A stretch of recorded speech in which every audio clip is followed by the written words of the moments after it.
I'll never understand why Midway let DSi Games and Black Lantern Studios port Spyhunter and Super Sprint to the Game Boy Advance, because they spent a lot of money on this title screen, but there's no music for Spyhunter. And so they took away the theme song. They took away high gear and low gear.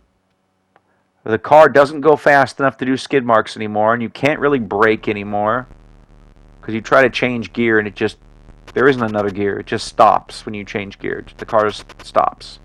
The sound effects are really muted except for the machine gun. When you blow up other cars, there's no way to remap the controls. And I'm not even sure that it's the entire Spy Hunter game on this cartridge. I don't think it is. Because when I opened the cartridge, the EEPROM was pretty small. It's a legitimate cartridge though. It's authentic, but I don't think the full game's on here.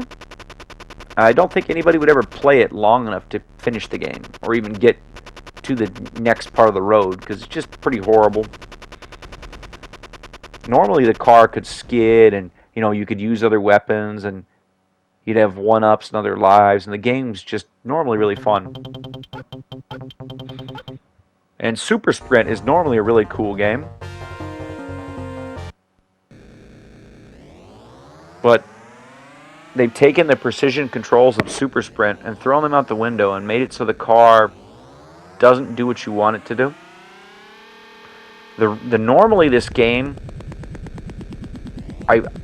correct me if I'm wrong, but I think that this game originally in the arcades, you could kind of drive it like a slot car, like basically minimal steering inputs and then braking and acceleration to try to make it go around the corners. And somehow they made the graphics worse than the original version.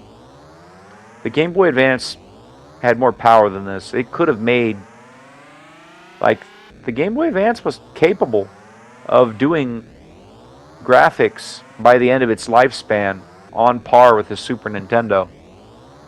Maybe even a little bit better. But it just makes it really egregious, because this game was probably about $40 when it came out.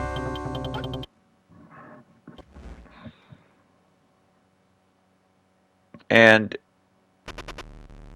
it's just crazy to me how you could ruin Spy Hunter and Super Sprint like this. I'm surprised other YouTubers haven't talked about it.